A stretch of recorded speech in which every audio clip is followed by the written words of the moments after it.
Wendy Dixon tenía 32 años y, durante la mayor parte de su vida, se había entrenado para sonreír exactamente en los momentos en que los demás lo esperaban, incluso cuando sentía el pecho apretado y la garganta seca. 3 semanas atrás, estaba sentada en la cena del 40º aniversario de bodas de sus padres, rodeada de 30 invitados, vecinos de modales perfectos, amigos de la iglesia que elogiaban todo, antiguos colegas que reían los chistes de Harold Dixon y conocidos que creían que la familia Dixon era la definición de estabilidad y éxito. Cuando Harold y Patricia se levantaron, chocaron sus copas y anunciaron: «Nos llevamos a toda la familia a Hawái la próxima semana para otra celebración», la sala estalló en aplausos como una ola. Megan, la hermana de Wendy, chilló de emoción, imaginando ya piscinas de resort y atardeceres brillantes. Wendy también aplaudió, sonriendo mientras su mente volaba hacia palmeras y brisas marinas, hacia unas vacaciones que sentía como una recompensa ganada por haber sido fiable durante tanto tiempo. Serían sus primeras vacaciones reales en años y, durante unos segundos frágiles, se permitió creer que estaba incluida simplemente por existir, no por ser útil. Entonces Wendy cometió el error de hacer una pregunta simple y práctica, de las que habrían sonado normales en boca de cualquiera: ¿a qué hora es nuestro vuelo? El ambiente cambió de inmediato, sutil pero claro, como una habitación que se enfría cuando se abre una puerta en invierno. La expresión de Harold se tensó como si Wendy hubiera hablado fuera de lugar. La sonrisa de Patricia permaneció en su rostro, pero se endureció en los bordes, como una cinta estirada en exceso. Y delante de todos los invitados sentados a la mesa, Harold dijo con calma definitiva: «No necesitas saberlo, Wendy. No formas parte de este viaje. Alguien tiene que quedarse a cuidar a los niños». 30 pares de ojos se volvieron hacia Wendy, 30 testigos de un momento que ella sintió que la acompañaría para siempre. Percibió a la gente intentando mostrarse neutral, fingiendo no escuchar cómo esas palabras reorganizaban el lugar de Wendy en la familia, pero vio los gestos tensos, las miradas bajas, los tenedores inmóviles. También vio expresiones que dolían de otra manera, las que no estaban sorprendidas, solo discretamente resignadas, como si pensaran: claro que le tocaría a ella. Las mejillas de Wendy se calentaron por una vergüenza que no había pedido, pero mantuvo la postura erguida porque llevaba años aprendiendo a sostenerse en público. Sus manos estaban ocupadas, sosteniendo un plato, porque en las reuniones de los Dixon sus manos siempre parecían sostener algo: comida, platos, servilletas, la chaqueta de un niño, cualquier cosa que la mantuviera en movimiento y evitara que la miraran demasiado de cerca. Lo más extraño fue que nadie discutió con Harold, nadie lo cuestionó. Patricia asintió como si fuera el plan más razonable del mundo. Megan no protestó, solo pareció aliviada, como cuando un problema se resuelve en silencio. Derek, el esposo de Megan, ni siquiera miró a Wendy cuando añadió su acuerdo plano, como si confirmara una reserva y no estuviera descartando a una persona. Wendy logró sonreír, esa sonrisa que nunca llega a los ojos, y se oyó decir: «Claro, lo entiendo», porque el hábito de comprender le había sido impuesto como un guión. Pero por dentro algo se desplazó, no una explosión dramática ni una escena, solo una grieta, como una línea que se forma en el vidrio mucho antes de romperse. Lo que ninguno de ellos sabía, lo que nadie en ese comedor habría podido adivinar al ver a Wendy con su vestido sencillo y su sonrisa silenciosa, era que ella guardaba un secreto que llevaba 3 años construyendo. No era un secreto para herir a nadie, sino para salvarse. Había crecido despacio, en horas privadas, como los jardines que algunas personas cultivan donde nadie puede pisarlos. Wendy había aprendido a mirar, había aprendido a crear y había aprendido lo que se sentía tener algo que le pertenecía solo a ella. Aquella noche, mientras la fiesta continuaba a su alrededor como si fuera un mueble empujado contra la pared, Wendy decidió que por fin era el momento de usar lo que había construido. No gritó, no dio portazos, no hizo un discurso que se convertiría en chisme del vecindario, simplemente sintió como la decisión se asentaba con una calma extraña. La familia Dixon siempre había actuado como si Wendy existiera para que todo funcionara sin problemas, como una bisagra invisible que mantenía la casa unida. Acababan de demostrarlo en público y, al hacerlo, le dieron a Wendy una claridad que nunca se había permitido reclamar. Si no la veían como parte del viaje, si no la veían como parte de la celebración, entonces no podían seguir tratándola como una garantía silenciosa. Se excusó y fue a la cocina, porque las cocinas eran el lugar donde se esperaba que estuviera Wendy, y se apoyó en la encimera con los ojos cerrados un momento, dejando que el ruido de las risas llegara desde la otra habitación. El corazón le pesaba, pero bajo ese peso había un hilo brillante y desconocido de determinación.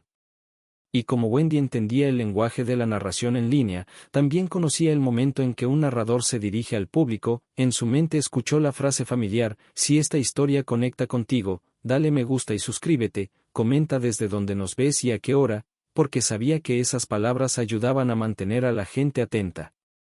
Pero la verdadera atención de Wendy, la que importaba, estaba puesta en ella misma.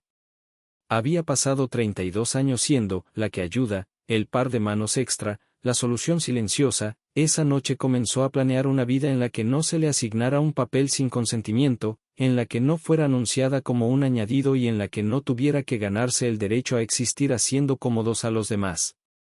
Para entender por qué la decisión de Wendy no fue impulsiva sino inevitable, bastaba mirar a la familia Dixon como lo haría un extraño, como una postal perfecta que solo muestra un ángulo. Vivían en una casa colonial blanca en los suburbios de Boston, con 4 habitaciones, un garaje para 2 coches y un césped recortado a la perfección según las normas de la asociación vecinal. Era el tipo de hogar que parecía decir sin palabras: lo logramos, somos respetables, pertenecemos aquí. Harold Dixon se había jubilado 3 años antes tras trabajar como gerente de sucursal en un banco regional, y llevaba la jubilación como un título, como si hubiera ganado el derecho a ser escuchado sin interrupciones. Patricia Dixon nunca había tenido un empleo remunerado, pero a cualquiera que preguntara le decía que estaba más ocupada que cualquier director ejecutivo, presidía el comité de mujeres de la iglesia, organizaba recaudaciones de fondos del vecindario, ofrecía cenas con la precisión de una directora de escena y protegía lo que llamaba la reputación familiar como si fuera cristal frágil. Megan, la hermana menor de Wendy por 3 años, era la favorita evidente, no porque alguien lo dijera en voz alta, sino porque todo a su alrededor se movía como si ella fuera el centro de gravedad. Megan se había casado con Derek Harley, un abogado corporativo de una firma del centro, y mencionaba su cargo con la frecuencia y naturalidad con la que otros hablan del clima, dando por hecho que a todos debía importarles. Tenían 2 hijos, Oliver de 5 años y Sophie de 3, y un Lexus SUV nuevo que siempre ocupaba el mejor lugar en la entrada de la casa de Patricia. El Honda Civic de Wendy, de 10 años pero fiable, era enviado a la calle cada vez que ella visitaba. Wendy, mueve tu coche, decía Patricia, no pidiendo sino ordenando. Derek trae el Lexus y los invitados notan primero lo que hay en la entrada. Wendy lo movía siempre, sin discutir, porque discutir implicaba creer que merecías espacio, y a Wendy se le había enseñado de 100 maneras silenciosas que su espacio era opcional. La regla del coche no trataba solo de vehículos, sino de jerarquía, de apariencia, de quien importaba más en una familia que trataba la imagen como si fuera oxígeno. Dentro de la casa era igual. Megan tenía la mejor silla en la mesa, las presentaciones más favorecedoras, los elogios más cálidos. Patricia la presentaba a los invitados como mi hija Megan, casada con Derek Harley, sí, Derek de Whitmore y Associates, como si el valor de Megan aumentara al adjuntar el cargo de su esposo. A Wendy la presentaban como Wendy, mi otra hija. Ella ayuda. La frase sonaba inocente, pero era una jaula hecha de cortesía. Wendy no era la hija con planes y logros, sino la hija con disponibilidad. Trabajaba como contadora a tiempo parcial, en su mayoría con clientes remotos, horarios flexibles e ingresos modestos, nada que impresionara a una familia que medía el valor por símbolos de estatus y conversaciones que sonaban como currículums. Wendy nunca explicó que sus horarios flexibles no significaban que su tiempo no tuviera valor. Tampoco les contó sobre la otra cosa que hacía, la privada, la que protegía con fiereza, porque había aprendido lo que pasaba con sus alegrías cuando personas como Patricia ponían las manos en ellas, se convertían en obligaciones, se comparaban con las de otros o se descartaban como irrelevantes. En la familia Dixon, ayudar no era ocasional, era una expectativa que seguía a Wendy como una sombra. En Acción de Gracias, Wendy llegaba a las 6 de la mañana para empezar el pavó, poner la mesa con la vajilla Wedgwood de Patricia, una vajilla que Wendy no podía usar, solo lavar, arreglar flores, pulir la plata y coordinar los tiempos de varios acompañamientos para que todo pareciera fácil cuando llegaban los invitados.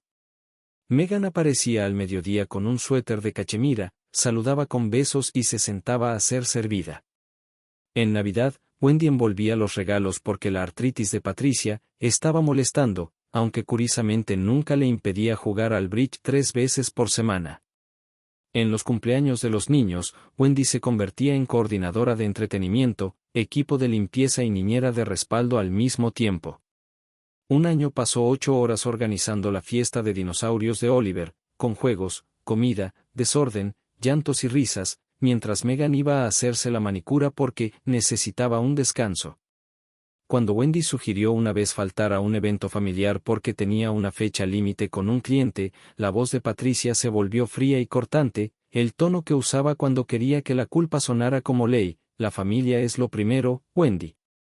Todos hacemos sacrificios. La frase sonaba noble hasta que Wendy notó que ella era la única que sacrificaba de manera constante. Incluso los regalos reforzaban el papel. Una Navidad, Megan le regaló a Wendy un delantal brillante que decía, la mejor tía del mundo, sonriendo como si hubiera hecho algo profundamente considerado. Wendy lo usó cada vez que iba a cocinar, limpiar y cuidar a los niños, porque negársela habría hecho parecer difícil, y ser difícil no era seguro en una familia donde el afecto era condicional. El punto de quiebre no llegó como una gran pelea, sino como un patrón que Wendy ya no pudo dejar de ver. La alcanzó una noche cualquiera, un martes, mientras fregaba la pesada olla de Patricia después de otra cena, con las manos arrugadas por el agua caliente y los hombros doloridos, cuando se dio cuenta de que no podía recordar la última vez que alguien la había invitado a algo sin también entregarle una tarea. No estaba siendo incluida, estaba siendo asignada. No estaba siendo amada, estaba siendo utilizada. Y lo peor era lo normal que todo había parecido, porque la invisibilidad enseña a una persona a aceptar migajas como si fueran comidas completas. Wendy no se volvió furiosa esa noche, se volvió consciente. El anuncio del aniversario no fue la primera vez que su familia puso a Megan primero ni la primera vez que se esperaba que Wendy cargara con el peso, simplemente fue la primera vez que lo dijeron en voz alta delante de 30 testigos, y una vez que algo se dice en público, resulta mucho más difícil seguir fingiendo que no es verdad. El momento en que Wendy comprendió de verdad su lugar en la familia no llegó durante la cena del aniversario, sino más tarde, en las horas silenciosas en las que la memoria tiene espacio para resonar. Esa comprensión se conectó hacia atrás a lo largo de su vida, entrelazándose con momentos que antes había considerado normales. 3 años antes de Hawái, antes del delantal, antes de la humillación pública, la vida de Wendy ya se había resquebrajado una vez. Había estado en una relación de 4 años con un hombre llamado Kevin, una relación que parecía estable en la superficie y vacía por debajo. Hablaban de matrimonio como se habla de viajes lejanos, de forma vaga y sin urgencia, pero Wendy creía en ello porque había sido criada para pensar que la paciencia era amor. Una noche, Kevin la sentó y le dijo unas palabras que se le quedaron grabadas para siempre: te quiero, Wendy, pero no creo que esté enamorado de ti. Tú simplemente estás ahí. Lo dijo con suavidad, casi con disculpa, como si el problema fuera la falta de chispa y no la falta de reconocimiento. Siempre estás ahí, añadió, y esa repetición dolió más que la frase misma. Wendy se dio cuenta después de que esas palabras reflejaban la forma en que su familia la trataba: presente, útil, poco destacada, fácilmente ignorada. Después de que Kevin se fue, Wendy vagó por la ciudad sin rumbo, moviéndose porque quedarse quieta resultaba insoportable. Así fue como terminó en una casa de empeños del centro, no buscando nada en particular, solo buscando. Allí vio una cámara Canon DSLR detrás del cristal, usada pero bien cuidada, con un precio de $180. Era más dinero del que debía gastar, dinero que pensaba ahorrar, pero aún así la compró. No se lo dijo a sus padres, no se lo dijo a Megan, no se lo dijo a nadie. La cámara se convirtió en algo que le pertenecía solo a ella, intacto, sin expectativas. Wendy empezó a tomar fotografías durante paseos que nunca explicaba a nadie, por las mañanas temprano, por las tardes tardías, en las horas intermedias en las que la ciudad revela a las personas que la mayoría ignora. Fotografió a mujeres mayores esperando solas en paradas de autobús, a conserjes terminando turnos nocturnos con los ojos cansados, a vendedores ambulantes cuyas manos contaban historias de trabajo y resistencia. Se sentía atraída por rostros que llevaban una dignidad silenciosa, personas que parecían haber aprendido a existir sin aplausos. Wendy se reconocía en ellas. Llamó a la serie Mujeres Invisibles y creó una cuenta anónima en Instagram, sin rostro, sin nombre real, solo las imágenes. Poco a poco aparecieron seguidores, luego más, luego miles. 12.000 personas, desconocidos de todas partes, que veían lo que Wendy veía y respondían con palabras como verdadero, suave y poderoso. Wendy guardaba la cámara envuelta en una vieja bufanda de cachemira y escondida al fondo de su armario, no por vergüenza, sino porque sabía lo fácilmente que su familia la trivializaría o la reclamaría como algo que ella les debía. Esa cámara fue lo primero que Wendy mantuvo completamente para sí misma. 3 semanas antes de la fiesta del aniversario, llegó un correo electrónico que casi no existió en la vida de Wendy. Venía de la Galería Coastal Light en Monterey, California, y estuvo a punto de borrarlo como spam. Cuando lo leyó, sus manos temblaron tanto que tuvo que dejar el teléfono. El dueño de la galería quería hablar sobre su trabajo. Wendy se quedó mirando el mensaje durante 20 minutos, con la mente girando entre la incredulidad y el miedo, porque había aprendido que las cosas buenas rara vez llegan sin condiciones. No respondió de inmediato, esperó, porque esperar se sentía más seguro. Solo había una persona en la familia en quien Wendy confiaba lo suficiente como para compartir siquiera una parte de su vida oculta, su tía Ruth, la hermana menor de Patricia. En la familia Dixon, Ruth era mencionada como una advertencia, la mujer que nunca se casó, que eligió la cerámica en lugar de una carrera real, que se mudó a Carmel BYDCA 20 años atrás para abrir un pequeño café con un taller de cerámica en la parte trasera. Patricia describía a Ruth como alguien que había desperdiciado su potencial. Wendy la veía de otra manera. Wendy llamaba a Ruth todos los domingos por la noche desde hacía 7 años, una costumbre que Patricia desconocía. Fue Ruth quien vio por primera vez las fotografías de Wendy. Wendy le había enviado una sola imagen, con cautela, como probando el terreno, y la respuesta de Ruth la hizo llorar: esto es extraordinario. Tienes un don. Nadie había llamado extraordinario a nada que Wendy hiciera antes. Ruth la animó a seguir, a continuar publicando, a creer que mirar de verdad importaba. Luego Ruth confesó algo que lo cambió todo: había compartido el Instagram de Wendy con un galerista que conocía en Monterey, Marcus Coleman, que estaba buscando artistas emergentes. Marcus era la misma persona que había escrito a Wendy. Cuando Ruth dijo que quería hablar con ella sobre una exposición individual, la realidad de Wendy pareció inclinarse, sonaba irreal, como una historia destinada a otra persona. Es real, dijo Ruth con firmeza. Y te lo mereces. No necesitas permiso para dedicarte a lo que amas. Ruth le contó que había aprendido esa lección tarde en la vida y que no permitiría que Wendy cometiera el mismo error. Esa noche, Wendy respondió al correo de Marcus. No se lo dijo a sus padres ni a Megan, llevó ese conocimiento en silencio, como llevaba todo lo importante. Cuando llegó la fiesta del aniversario, Wendy ya vivía entre dos verdades: el relato familiar en el que era mano de obra invisible y la realidad emergente en la que su trabajo tenía valor. Cuando Harold anunció el viaje a Hawái y la excluyó sin dudar, Wendy sintió como esas dos verdades chocaban. La humillación dolió, pero también aclaró algo que Wendy había evitado nombrar: había superado el papel que le habían asignado y guardar silencio significaría borrarse por completo. Mientras la fiesta continuaba y las risas flotaban por la casa que ella había ayudado a preparar, Wendy estaba en la cocina lavando platos cuando una nueva idea se asentó con una calma sorprendente. No la veían como familia, la veían como personal. Y el personal, se dio cuenta Wendy por primera vez en su vida, podía renunciar. La fiesta terminó como terminaban todas las reuniones de los Dixon, con Wendy limpiando mientras los demás se marchaban poco a poco, satisfechos y elogiados, sin ser conscientes o sin querer reconocer lo que acababa de ocurrir. Lavó los platos de manera metódica, con movimientos precisos, porque la precisión le daba algo firme en lo que concentrarse. Desde la sala llegaban risas mezcladas con el tintinear de las copas y el suave roce de las sillas sobre el suelo de madera. En algún momento, Megan apareció en la puerta de la cocina, con su vestido rojo aún impecable y una expresión cuidadosamente comprensiva. Le dijo a Wendy que no se molestara, que Wendy sabía cómo eran las cosas, que ella y Derek realmente necesitaban ese tiempo juntos, que la crianza era agotadora incluso con ayuda. Wendy siguió lavando, asintiendo de forma automática, porque asentir se había convertido en un reflejo más que en una respuesta.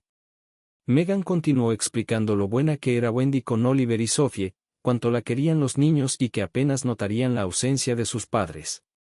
Wendy escuchaba las palabras pero se sentía distante de ellas, como si pertenecieran a una historia en la que ya no creía. Entonces Megan sacó el teléfono y empezó a enumerar instrucciones, alergias alimentarias, rutinas para dormir, recordatorios sobre las gotas para el oído de Oliver, como si todo estuviera ya decidido. No preguntó si Wendy estaba de acuerdo, lo dio por hecho, y esa suposición pesó más que cualquier insulto. Derek apareció brevemente, se ajustó la corbata, confirmó que saldrían temprano para hacer las maletas y volvió a desaparecer sin mirar a Wendy. Cuando el último invitado se fue y la casa quedó en silencio, Wendy se quedó doblando manteles, siguiendo el ritual familiar de terminar lo que otros habían empezado. Era casi medianoche cuando se dio cuenta de que necesitaba enviar un archivo a un cliente cuya fecha límite había pospuesto por la fiesta. Su portátil estaba en casa, pero el de Patricia estaba sobre la encimera de la cocina. Wendy se dijo que no pasaba nada por usarlo. Patricia tomaba las cosas de Wendy sin pedir permiso todo el tiempo. Al abrir el portátil, el navegador ya estaba abierto y el correo de Patricia seguía iniciado. Wendy pensó cerrarlo de inmediato, pero entonces vio su nombre en el asunto de un hilo reciente. Al principio las palabras se mezclaron, pero una frase destacó con suficiente claridad como para apretarle el estómago. Su dedo quedó suspendido sobre el panel táctil. Wendy sabía que no debía leerlo, pero también sabía que, una vez lo hiciera, no podría seguir fingiendo. Hizo clic. El intercambio de correos era entre Patricia y Megan, fechado una semana antes de la fiesta. Patricia había escrito que Wendy debía quedarse a cuidar a los niños porque de todos modos no tenía nada importante que hacer, la describía como ayuda gratuita y añadía que Wendy debería estar agradecida de que le dieran algo que hacer. La respuesta de Megan repetía el mismo tono, de acuerdo en todo, añadiendo que Wendy probablemente se sentiría útil por una vez, que era triste, pero al menos le servía. Wendy leyó los mensajes una y otra vez, como si repetirlos pudiera cambiar su significado, pero no lo hizo. Las palabras se asentaron en ella con un peso opaco, peor que la rabia. Confirmaban lo que Wendy había sospechado pero nunca había querido demostrar, su familia no solo la pasaba por alto, hablaban de su utilidad abiertamente, con ligereza, sin pensar en cómo podría sentirse porque nunca imaginaron que Wendy lo vería. Con las manos temblorosas, Wendy tomó capturas de pantalla y se las envió a sí misma por correo. Borró el historial con cuidado y devolvió el portátil a la encimera exactamente como lo había encontrado. Luego se sentó sola en la cocina oscura de su madre, en la casa donde había crecido creyendo que el amor era algo que se ganaba siendo fácil. Por primera vez, Wendy se permitió comprender por completo lo que era para ellos, no una hija cuya ausencia dolería emocionalmente, sino un recurso cuya ausencia sería incómoda. Wendy salió de la casa a la 1 de la madrugada, conduciendo por calles vacías hacia su pequeño apartamento. El edificio era antiguo, la alfombra beige y gastada, los muebles de segunda mano, pero era suyo. Patricia lo había llamado deprimente en una visita poco frecuente, pero Wendy siempre había sentido allí algo cercano al alivio, porque era el único lugar donde no se esperaba que actuara. Wendy permaneció sentada en la oscuridad durante mucho tiempo, con el teléfono brillando a su lado lleno de mensajes y llamadas perdidas. Entre ellos, uno destacaba, un correo de Marcus Coleman, el dueño de la galería, preguntando cuándo estaría disponible para reunirse en persona. Wendy lo leyó despacio y luego tomó el teléfono para llamar a la única persona que siempre la había visto sin condiciones. La tía Ruth respondió al segundo tono, a pesar de la hora. Wendy le contó todo, la exclusión pública, la humillación, los correos que había encontrado, y su voz se quebró solo una vez, cuando leyó en voz alta la expresión, ayuda gratuita. Ruth escuchó sin interrumpir y luego habló con una certeza tranquila que se sintió como un ancla. Le dijo a Wendy que tenía una habitación libre encima del café en Carmel BYDCA, que necesitaba ayuda en el turno de la mañana de todos modos y que la galería de Marcus estaba a solo 20 minutos. Wendy intentó protestar, diciendo que no podía irse así sin más, pero Ruth la detuvo con suavidad y le dijo que sí podía, que tenía derecho a elegirse a sí misma y que lo único que la detenía era la creencia de que no estaba autorizada a hacerlo. Wendy colgó el teléfono a las 2 de la madrugada y empezó a empacar a las 6. Llenó 3 maletas con ropa, su portátil, su equipo fotográfico y la vieja bufanda de cachemira que había protegido su primera cámara durante 3 años. Dejó atrás el delantal brillante que proclamaba que era la mejor tía del mundo. Por primera vez en su vida, Wendy no se estaba preparando para ayudar a otra persona, se estaba preparando para irse. 2 días antes de que la familia Dixon estuviera programada para partir hacia Hawái, Wendy condujo de regreso a la casa de sus padres por última vez, no por obligación, sino porque necesitaba cerrar ese capítulo de forma consciente en lugar de dejarlo atrás como un asunto inconcluso. La luz de la mañana hacía que la casa colonial blanca pareciera tranquila y respetable, exactamente como siempre, como si nada doloroso hubiera ocurrido jamás dentro de sus paredes. Wendy estacionó su Honda en la calle por costumbre y luego se detuvo al darse cuenta de que ya no necesitaba seguir esa regla, aunque el descubrimiento llegó demasiado tarde para importar. Al entrar, Patricia estaba en la sala extendiendo vestidos de verano sobre el sofá, coordinando cuidadosamente los atuendos para las fotos de las vacaciones. Megan estaba sentada cerca, desplazándose por reseñas de resorts en su teléfono, ya medio ausente, mentalmente instalada en un lugar donde Wendy no existía. La voz de Derek se oía débilmente desde el piso de arriba, el sonido de una llamada de trabajo, confiada y despreocupada. Harold estaba sentado en su sillón con el periódico abierto, presente en cuerpo pero ausente en atención, la misma postura que había mantenido durante gran parte de la vida de Wendy. Wendy se quedó en la puerta y dijo que necesitaba decirles algo. Patricia apenas levantó la vista, suponiendo que Wendy iba a confirmar horarios de los niños o aclarar instrucciones. Wendy dijo con calma que no cuidaría a los niños y que no estaría disponible. Las palabras cayeron con peso, rompiendo por fin la complacencia de la habitación.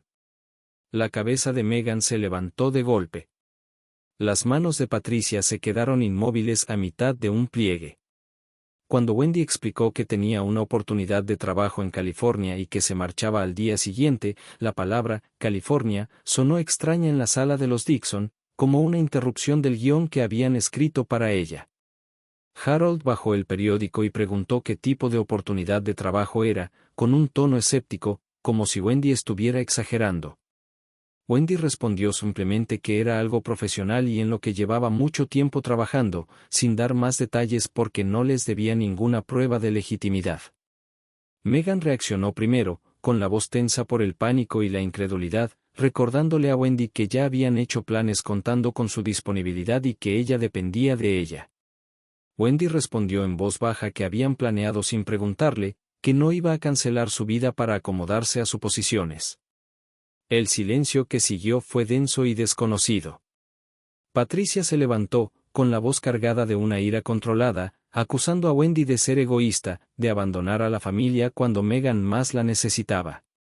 Wendy repitió la frase favorita de Patricia, que la familia es lo primero, y luego señaló la contradicción que por fin hizo vacilar a su madre. Wendy no había sido considerada familia cuando se anunció la invitación a Hawái. Harold se aclaró la garganta y advirtió a Wendy que si se iba, no debía esperar una bienvenida cálida al regresar. Wendy dijo que lo entendía y, por primera vez, lo dijo sin resentimiento. Las siguientes 24 horas estuvieron llenas de presión emocional disfrazada de preocupación. Patricia llamó repetidamente, dejando mensajes cargados de culpa, diciendo que Wendy estaba destruyendo a la familia y que Harold estaba devastado. Megan envió mensajes con un tono cambiante, alternando entre la acusación y la vulnerabilidad, diciendo que no entendía por qué Wendy le hacía esto, preguntando si Wendy se preocupaba por alguien más que por sí misma. Luego llegó el mensaje que más tiempo permaneció en la pantalla de Wendy, la advertencia de que acabaría sola, igual que la tía Ruth. Wendy miró esas palabras durante mucho tiempo, entendiendo que estaban destinadas a asustarla para que obedeciera, pero lograron lo contrario. La tía Ruth era independiente, plena y no se disculpaba por la vida que había elegido, y si terminar como ella significaba construir algo honesto, Wendy decidió que no era una amenaza sino una posibilidad. Wendy apagó el teléfono y pasó la tarde recorriendo su apartamento, tocando los objetos que dejaría atrás. Pegó su llave de repuesto a un sobre y lo deslizó bajo la puerta del arrendador, con el alquiler pagado hasta fin de mes, un corte limpio. Al amanecer cargó el coche, el mismo del que su madre se había avergonzado durante años, y se fue sin mirar atrás. El viaje de Boston a Carmel BYDCA duró 5 días porque Wendy no se apresuró, se detuvo en moteles de carretera, comió en diners donde nadie conocía su nombre y durmió profundamente por primera vez en años. En algún lugar de Nebraska, se detuvo en un área de descanso y observó cómo el cielo se volvía dorado y rosado sobre una tierra abierta que parecía infinita y indulgente, y tomó una fotografía, la primera como alguien que no llegaba tarde ni se disculpaba por existir. Al tercer día, encendió el teléfono brevemente para comprobar direcciones y vio un mensaje transmitido por Megan. Patricia había dicho que si Wendy no estaba en casa cuando regresaran de Hawái, sería apartada por completo. Wendy borró el mensaje sin responder, dándose cuenta de que su madre amenazaba con quitarle algo que Wendy ya había perdido.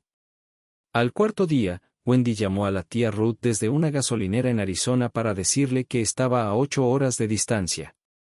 Ruth le dijo que la habitación estaba lista, que las sábanas estaban limpias, que la vista al océano era clara y que Marcus quería verla a la tarde siguiente. El estómago de Wendy se revolvió de nervios, pero la voz de Ruth la tranquilizó, recordándole que llevaba más tiempo preparándose para ese momento de lo que creía.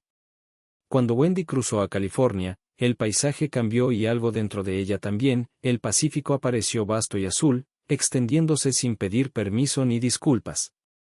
Wendy bajó la ventanilla y respiró el aire salado, con lágrimas que no eran de tristeza sino de alivio, y cuando finalmente entró en el camino del café de Ruth en Carmel BYDCA al atardecer, Ruth la esperaba en el porche con los brazos abiertos y dijo, «Bienvenida a casa», y Wendy sintió, por primera vez en su vida, que esa palabra también le pertenecía. Carmel BYDCA le pareció irreal a Wendy al principio, como un lugar imaginado más que construido, como si alguien hubiera tomado la idea de la belleza y la hubiera hecho transitable. Las casas de cuento se inclinaban hacia calles estrechas, las galerías de arte aparecían en casi cada esquina y la bruma del océano se deslizaba entre los cipreses como si no tuviera un lugar mejor al que ir. El café de la tía Ruth, de Ceramic Cup, se encontraba en silencio a 2 cuadras de la playa, con su letrero pintado a mano balanceándose suavemente sobre contraventanas azules y jardineras rebosantes de lavanda. El taller de cerámica ocupaba la mitad trasera del edificio, con estanterías llenas de cuencos y tazas esmaltadas que llevaban la marca inconfundible de manos que trabajaban con intención. La habitación de Wendy estaba arriba, pequeña pero luminosa, con una colcha blanca sobre la cama, un escritorio sencillo junto a la ventana y una vista del Pacífico que le hacía doler el pecho con algo muy cercano a la gratitud. Ruth le explicó el arreglo durante la cena de esa primera noche. Wendy trabajaría el turno de la mañana de 6 a 12, ayudando con el café y los clientes, y el resto del día sería suyo. Ruth no lo presentó como caridad ni como rescate, sino como una colaboración. «Construye algo», dijo Ruth con sencillez. «Eso es todo lo que pido». A la mañana siguiente, Wendy despertó antes del amanecer sin necesidad de alarma, se ató un delantal de lona sencillo bordado con el nombre del café y notó lo diferente que se sentía en comparación con el delantal brillante que había dejado atrás. Este no definía su papel en la vida de otros, marcaba su lugar en la suya.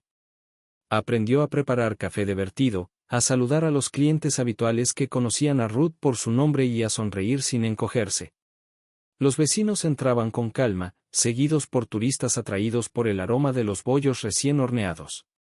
Wendy tomaba pedidos, limpiaba mesas y conversaba con desconocidos que no conocían su historia ni la necesitaban. Al mediodía había ganado $37. Marcus le contó que había pasado horas revisando su Instagram y describió la serie Mujeres Invisibles como rara y honesta. Wendy no sabía cómo responder a un elogio que no fuera condicional, así que escuchó.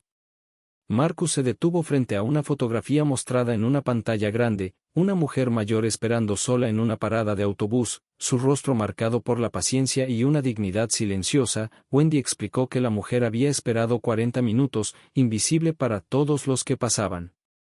Marcus asintió y dijo que Wendy no solo fotografiaba a las personas, sino que las veía. Luego le ofreció una exposición individual, 15 piezas con apertura en 6 semanas. La galería cubriría la impresión, el enmarcado y el marketing, y Wendy recibiría el 60% de las ventas. El contrato reposaba sobre el escritorio de Marcus, sencillo y claro, y las manos de Wendy temblaron al leerlo, no por miedo, sino porque su nombre aparecía impreso como artista. Cuando firmó, sintió que algo se asentaba dentro de ella, un reconocimiento que había esperado toda su vida. Regresó al café sosteniendo el contrato contra el pecho, prueba física de que su trabajo importaba. Mientras Wendy construía su nueva vida en California, su familia empezó a descubrir lo que significaba su ausencia. Hawái, supo después, no había salido bien. Sin Wendy gestionando los detalles, Megan y Derek tuvieron dificultades para disfrutar de tiempo sin interrupciones. Oliver tuvo rabietas por pequeñas alteraciones que Wendy habría anticipado. Sophie desarrolló una infección de oído y nadie recordaba el número del pediatra, y Patricia se quejaba sin parar del servicio y las comodidades, irritada por la falta de control. A mitad del viaje comenzaron a llegar mensajes pidiendo información que Wendy siempre había llevado, horarios, rutinas, detalles de medicamentos, y Wendy no respondió porque estaba ocupada preparando impresiones, eligiendo marcos y reuniéndose con una periodista interesada en su trabajo. En el 6º día del viaje, Megan buscó el nombre de Wendy en Internet y encontró más de lo que esperaba.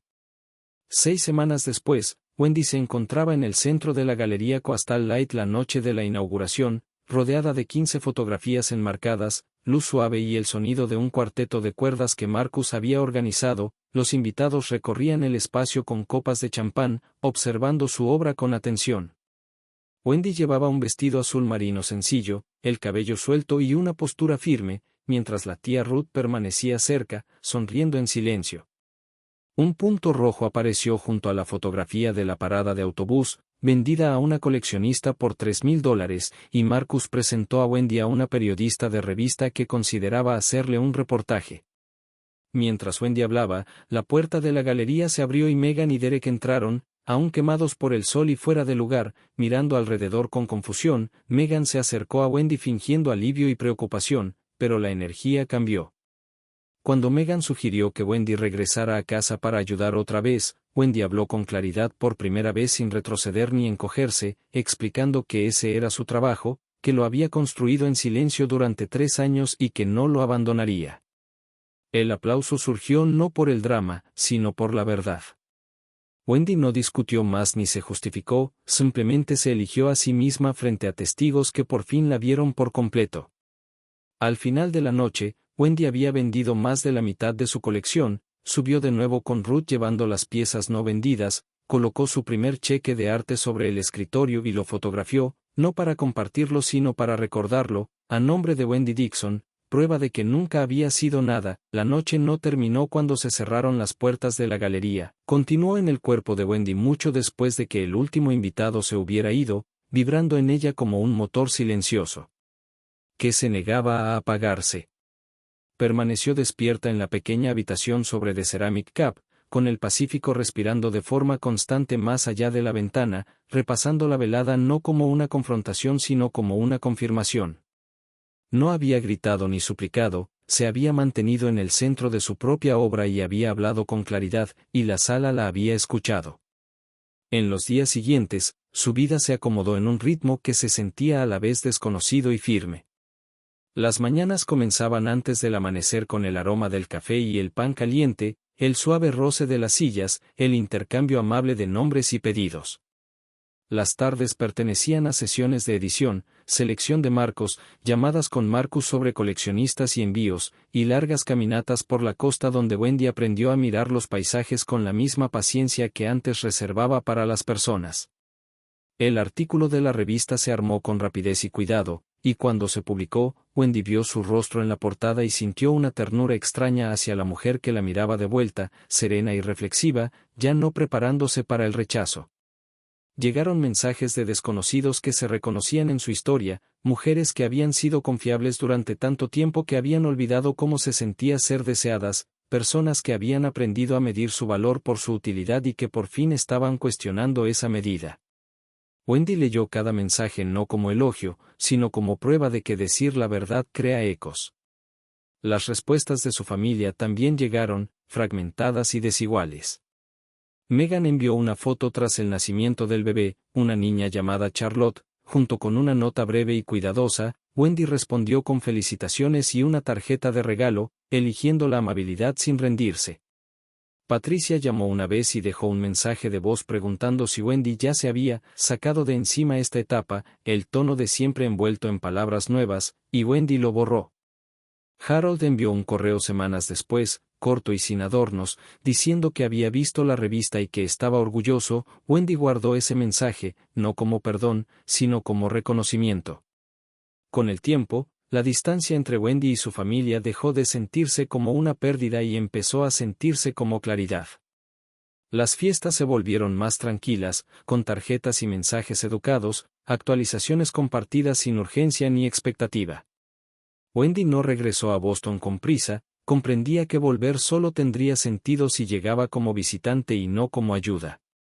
Su segunda exposición tomó forma bajo el título Límites, una serie que exploraba umbrales y bordes, el momento en que la obligación se convierte en borrado, la línea entre el cuidado y el control, el coraje silencioso de elegir diferente. Prepararla se sintió menos frenético que antes. Wendy confiaba ahora en sí misma, en su mirada, en su tiempo, en su negativa a disculparse por ocupar espacio. La tía Ruth siguió siendo una presencia constante, apareciendo con café y comentarios, ofreciendo apoyo sin apropiación. Marcus se comunicaba cada semana, no para presionar sino para guiar, recordándole a Wendy que la sostenibilidad importaba tanto como el éxito.